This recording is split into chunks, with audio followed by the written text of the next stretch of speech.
I spent 12 days in the world's quietest room, now I wish I was deaf. As I slowly regained consciousness, I felt a wave of dullness wash over my fractured mind. I couldn't move, much less remember what had happened before I passed out. My eyes burned as I opened them. I'd spent too much time in darkness to quickly adapt to the incessant flow of light. Hello?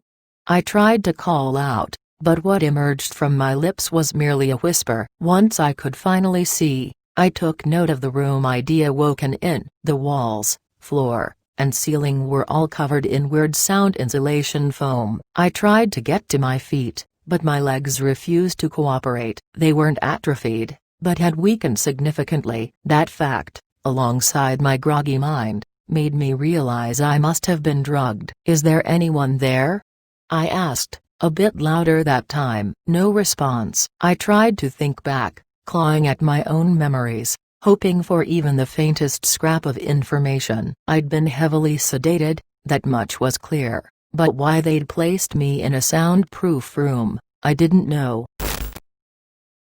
After what felt like an eternity, I finally managed to pull myself up onto my feet. Still feeling wobbly, I started to look for an exit. Alas, everything around me was perfectly sealed in that ridiculous foam. I collapsed back to the floor, still exhausted from sleep. That's when I truly realized just how quiet it was. The room wasn't just keeping sound in, but it kept everything out as well. No people talking, no traffic, not even the sound of water pipes built into the walls. It was deafening. I held my breath, and pressed my ear against the wall.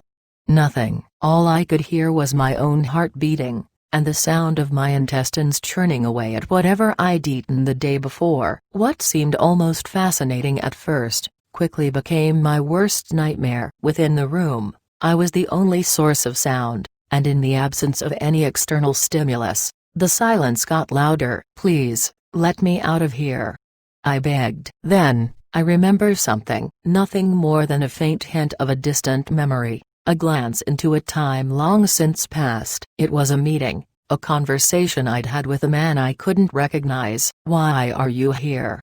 the man asked. "I'm sorry, sir. This isn't a good place, Ryan. You're young, healthy. Shouldn't you be out in the real world, maybe find a wife?" I had one. The brief memory was cut short by a paper floating through the air. While distracted, someone had delivered a note through the ceiling. "Hey, what the hell is this? Let me out," I called as I looked for whatever hole the note had come from. Without a response, I picked the paper up. It was oddly soft, producing almost no sound as my fingers brushed over it. On it was a single line of text. "Day 1, listen." "Listen to what, assholes?" I called out. I started running around the room, desperately trying to pry the foam off the walls in search of a way out. It was a futile task, and before long, I collapsed to the floor in exhaustion. The drugs still lingered in my body, and I couldn't think clearly enough to form a coherent escape plan.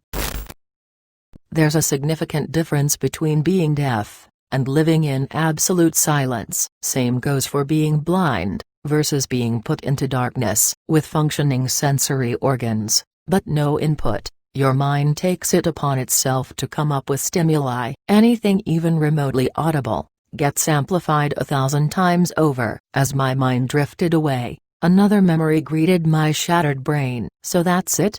the man asked. "You lost her, and now you're here." He paused. "What happened to her?" "I killed her," I responded with a trembling voice. Once I awoke once more, I was immediately assaulted by the sounds produced by my own internal organs. "God damn it, shut up!" I yelled at myself. There were no echoes within the room. Each word I spoke simply vanished into the insulation foam. I had to constantly keep talking to myself, just to keep my own bodily sounds at bay. That's the first time I noticed how desperately I needed to use the bathroom. "What if I need to take a piss, then?" I asked out loud. With that, one of the foam panes popped up from the ground. Beneath, lay little more than a small, foam-covered tunnel. Even my own stream of urine fell silently down into the darkness below. Once I finished relieving myself, another piece of paper fell from the ceiling. Alongside it, a stream of water appeared. It hit the ground almost without producing a sound, and was immediately absorbed by the foam. Nevertheless, I dove under it, parched from a day without liquid. After the stream stopped, I picked up the second piece of paper. Day 2, do you hear them yet? It read. What the fuck are you talking about? I yelled to no one in particular. Still, no response. Not that I expected anything else. I spent most of day 2 investigating the room. With the drugs cleared from my system, I could finally think. Though, despite being clear of mind, my memories remained hazy. There was no way out, no cracks in the horrendous facade. I was alone, in an isolated room. The churning sounds of my intestines the only thing to keep me company. I tried lying in different positions to muffle the sounds, but it felt as if they just grew louder. Confused and trapped, I had another memory flash by. It's an anhedonic chamber, the quietest place in the entire world. A concrete block resting on a spring plate, isolated with soundproof foam, to make sure not a single sound can get in, nor out. While one exists at Orfield Laboratories, this one is special, one by my own design. The man said. It must have been expensive. What's the point? I asked. To make people hear the truth. On the third day, I didn't awake until I heard the faint sound of water hitting the foam. I shot to my feet and started drinking from the short-lasting stream. That time, they even dropped down some weird loaf of bread. It was heavy, and packed with strange bits of vegetable and seeds, some kind of Nutella loaf. A note also dropped down alongside the food and water. Day 3, accept it, it read. It felt like pure ecstasy, to hear the bread tear apart as I bit into it. Finally, an audible sound that didn't come from my own guts. Unfortunately, it was short-lived. As soon as the bread had been eaten, I was once again plunged into absolute silence.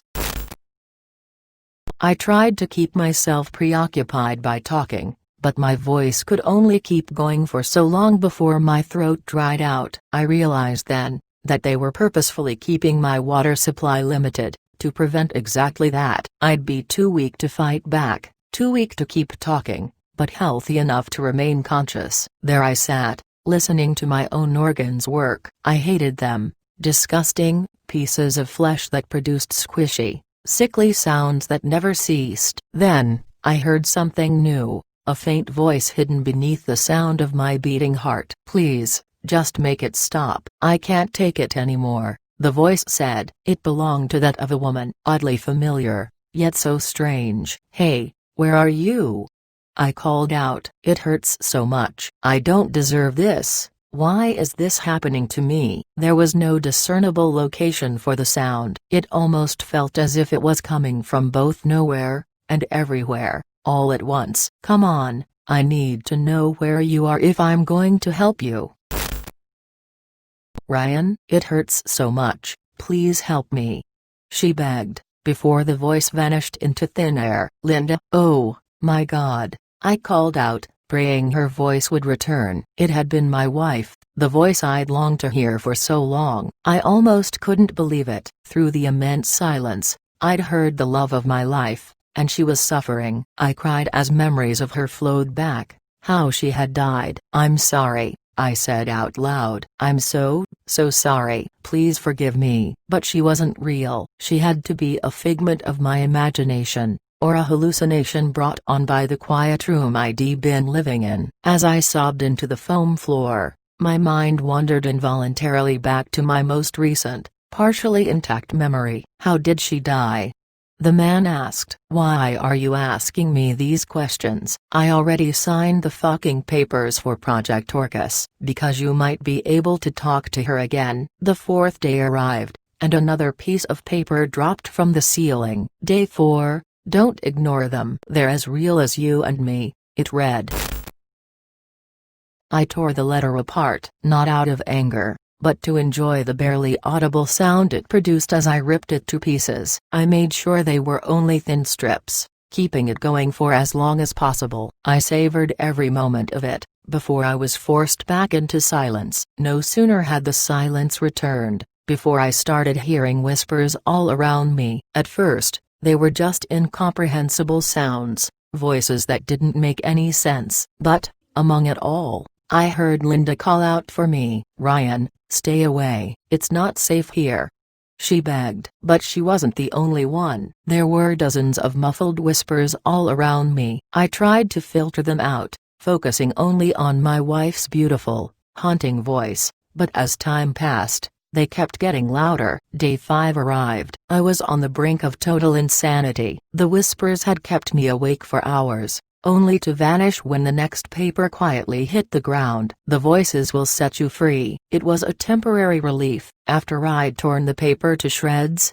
the voices immediately returned. Each hour gone made them louder, and I could do nothing to block them out. Day 6 came and went in the blink of an eye. The voices had fused together. The mess of sound that came from all around me just never ceased for a single second. Even as I shouted with my hoarse voice, they just kept coming. The only real thing I remember from the day is the note that fell from the ceiling. "Keep quiet, and let them guide you." Once I'd lost my voice completely, I sat back and surrendered. I let the voices overrun my mind, still growing louder and louder and louder. That's when I realized that they weren't whispers at all. They were screams. Each of the 1,000 voices that had haunted me were cries for help. The people, wherever they came from, were in perpetual, unrelenting pain. They were begging me for a way out, but I could do nothing save listen to their infinite suffering. In the midst of it all, I still heard the voice of my wife. I don't know why hers was louder or clearer than the others. I'd been clinging firmly to the idea that it was all in my head, but my sanity couldn't prevail for much longer. Soon, I'd have to give in. "Let me the fuck out of here," I shouted as loud as I could, with my hoarse voice. My mind was deteriorating rapidly. Day 8 was a haze of broken thoughts, and Day 9 didn't fare much better. I stopped reading the notes. The screams kept going. Among them, I could hear discernible words and phrases, but wouldn't be until the 10th day before I could finally understand them. "Help me, please," a child cried. "You're not real, none of you are real," I said back. "But you can hear us. You're nothing but figments of my broken mind, you're all in my head." "That doesn't mean we're not real." I can prove it." "How?" "The last note that fell from the ceiling. It's a list of names." I glanced over at the papers I still haven't checked. As I picked one up, I realized he was right. Henry Jones, Peter Dawson, Alex Moore, David Lawrence. I dropped the paper and picked up another. The same list, same people, but no instructions. "Who are they?" I asked. "They are the people you're supposed to find," the child responded. "I'm one of them. My name is Alex." "What happened to you?" But it was too late. His voice had faded away, replaced by the continuous screams of torture. I kept my eyes fixed on the paper, and as I read the names one more time, another memory flashed by. "Do you know what to do?" the man asked. "Yes, sir. We need to sedate you, and you'll undergo electroshock therapy. It's the only way you'll be susceptible to the environment." "I understand," I responded plainly. "It's dangerous." "I don't care. It also means you'll be extremely disoriented when you wake up. You might have forgotten who I am, or even who you are. That's why it's of the utmost importance that you keep the mission in mind. Don't forget it. Let it be the only thing you remember." For the next day, I sat in a corner, barely drinking or eating. All I did was repeat the names on the list, hoping the mystery would somehow unravel itself. Henry Jones, Peter Dawson. Who the hell are you guys? I mumbled to myself. Then, as if a switch had been flicked on, I suddenly understood. The screams, the whispers, the voices, everything I'd heard for the past 11 days made sense. A veil had been lifted from my mind, and I could understand everything they'd been trying to tell me. "Ryan?" My wife called out for me. "Linda, you're still with me," I responded with a hint of joy. I don't have much time. It's hard to keep focused, she said, clearly struggling. What's happening to you? It's not important right now. I just need you to know that it wasn't your fault. Her words of comfort hardly masked the pain she was in. Yes, it was. I was. Before I could finish my sentence, I was interrupted by more deafening screaming. It's time for you to leave, she said. Wait, are you okay? I mean, where you are. She paused. No, none of us are. I'm sorry, she said with a trembling voice. With that, she vanished for the last time, and a final paper fell from the ceiling. Day 12. Did you find them? I took a moment just to listen. There, among the pain, I heard them call out for me. They'd been a part of the same project as me, and had since died. Yet, they held the instructions I needed to get out of the room. There was something scattered around within the foam, 7 buttons that had to be pushed in a certain order. Based on the voices, I could easily open the door. Just the act of finding them was a feat on its own, so deducing the correct sequence surely meant I'd made contact with the other side of life. I stepped outside. For the first time in almost 2 weeks, I saw another human being. Welcome back, Ryan. You made it, the man said. I didn't respond. I just walked past him, and traversed the long hallways towards the end of the Adonic chamber. Once outside, I just collapsed to the ground, and listened to all the insignificant sounds around me. Water flowing through pipes, the silent hum of old fluorescent light bulbs, footsteps shuffling around the facility. It was all equally heavenly. Once I'd gotten used to the real world, the man joined me. He was my boss, I could remember that much, but my memories still remained hazy due to whatever treatment I'd been given before entering the chamber. Are you ready to talk? He asked. I sat down by the table, listening to the chairs scrape against the solid floor. The names, he said. Do you remember them? Henry Jones, Peter Dawson, Alex Moore, David Lawrence, I responded without skipping a beat. And you're aware of what happened to them? I nodded. Tell me. Henry Jones, age 75, passed away from 4th-stage lung cancer. He signed up for the Orcus project a month before his death. Payment was supposed to be sent to his family. Go on. Peter Dawson, age 32, diagnosed with ALS, and immediately signed up for the Orcus project. David Lawrence, age 56, passed from heart failure. And Alex Moore. He wasn't a part of the project. He was a child. I still don't know what happened to him. Neither do we, the man said as smiled at me, a smirk born from completion of selfish intentions. Good work. And how are they doing now?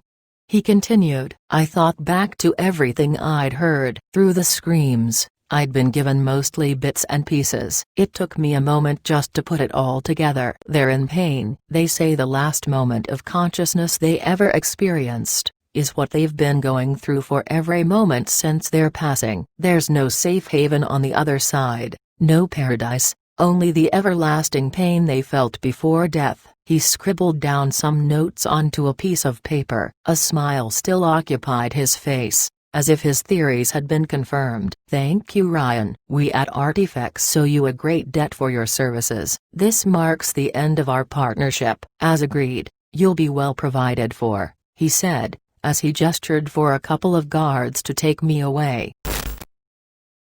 As they escorted me towards the exit, my boss gave me a final glance. Enjoy the rest of your life, Ryan, he said. I packed the few belongings that I had. There were still multiple holes in my memory spanning over the past year, but I suppose that's why they let me just go. I know nothing about the people in charge. Even my knowledge about the Orcus project is scanty. Once I returned home, I started to remember the life I'd left behind. The rough memories of my dead wife. I'd signed up to get away from my failure to keep her safe. And, when the man first told me I could talk to her again, I was ecstatic. It was a mistake. Because, even now that I'm 100 miles away from the Adonic chamber, I still hear them screaming. They never stop. They're in so much pain. And, once we die, we'll all join them in their misery.